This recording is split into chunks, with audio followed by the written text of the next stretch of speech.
Então vamos lá. Aqui a gente está na plataforma Xlang, tá? Pra gente ver aqui um simulador de um ventilador mecânico.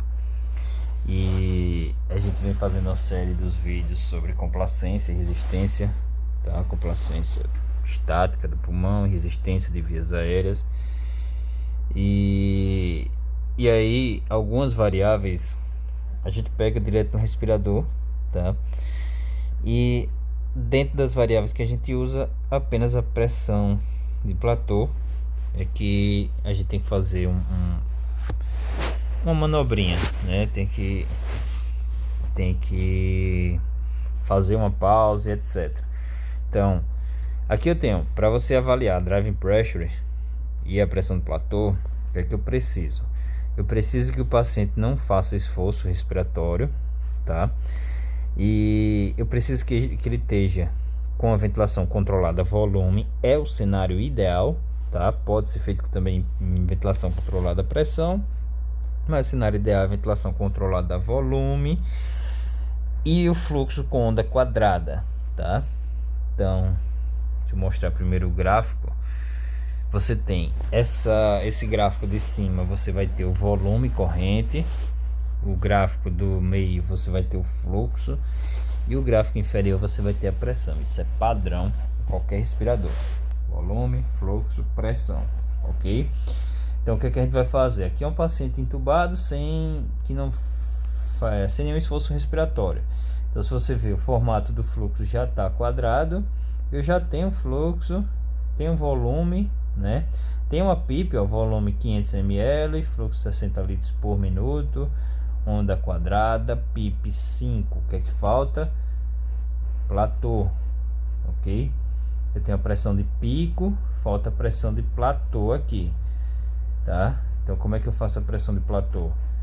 Eu boto 2 segundos na pausa inspiratória, tá?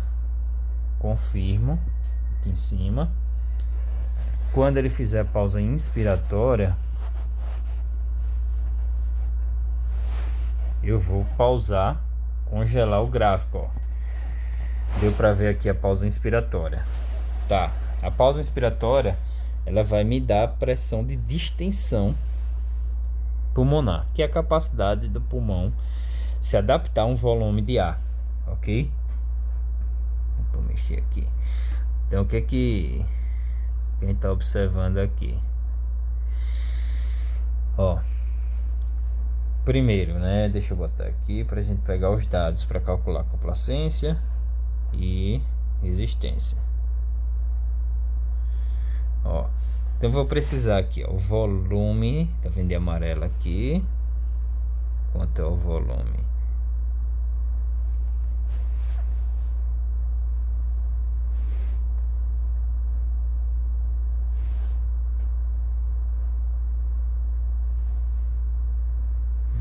Para não ficar tão distante, ó, o volume de ar lá em cima, 505.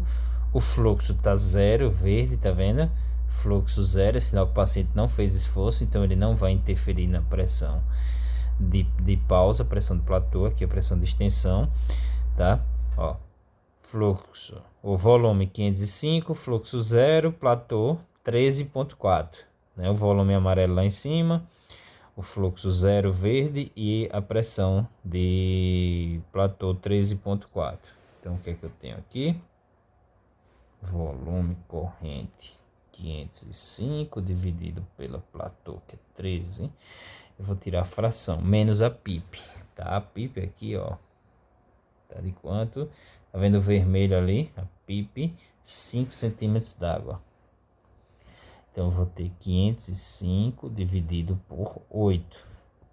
Essa é a minha complacência estática, tá? Quanto é que vai dar isso aqui? 505 dividido por 8, 63,1.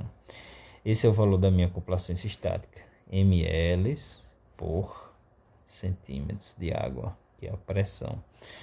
Tá? O valor normal é entre 50 e 80, então aqui eu estou dentro da normalidade. Tá, vamos aproveitar aqui e pegar a resistência das vias aéreas desse paciente. Resistência das vias aéreas, tá? Desse mesmo paciente. Vamos botar aqui. Tá. O que a gente tem aqui? Pressão de pico menos platô, que é 13, dividido pelo fluxo, tá? Então, ó, pressão de pico tá aqui. Tá, deixa o cursor certinho. Tá vendo aqui, ó? Pressão de pico deu 20,75, né? Menos 13 dividido pelo fluxo, que é 60, tá? O fluxo aqui 60, ok?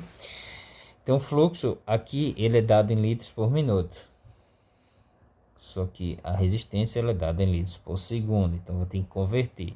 Então 20 menos 13 eu tenho 7 dividido por 60, tá? Quanto é 7 dividido por 60? 0,11 vezes 60, que vai dar 7, né? Vezes 60, que vai dar os mesmos 7 aqui, ok? Coincidiu porque o fluxo estava em 60, né? Nem sempre é assim. Então dá 7. Qual é o valor normal da resistência? De 4 a 8. Aí aqui em cima eu tenho 1 centímetros, né? Que é a pressão de água por litro. Converter por 60, tá? Opa. De segundos para...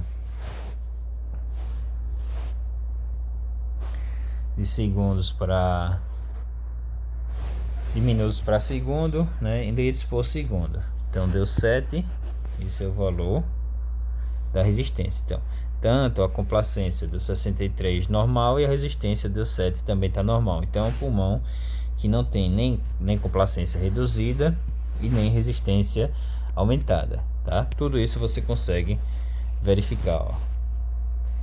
Ele está pegando aqui a drive pressure, pressão do platô em tempo real, mas não é o cenário ideal, tá? Você deixar a pausa inspiratória contínua, porque ele pode dar falso resultado quando houver variação de fluxo. Então o ideal é você pausar, congelar o gráfico, todo respirador você consegue congelar o gráfico, pegar as variáveis e aplicar. Não tem segredo. E aí você acha a complacência e a resistência dessa via aérea, né, e a complacência desse pulmão. A única coisa que você tem que fazer é a driving pressure. Pré-requisito: o paciente não pode fazer esforço, então o fluxo tem que estar zerado. Na hora que você fizer a pausa, você confere lá na curva de fluxo, tá? Que aqui é essa verde. Você pega o volume, né? Durante a pausa ali você vê quanto deu de volume, quanto deu o volume inspiratório, quanto deu de fluxo,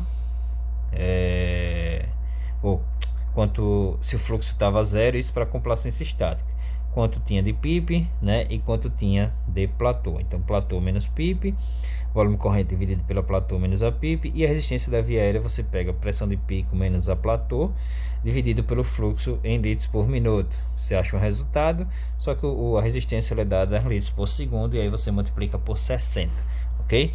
Então você transforma em minutos por segundo, beleza? Então um abraço, até os próximos vídeos. Acredito que a gente encerra aqui a série de vídeos sobre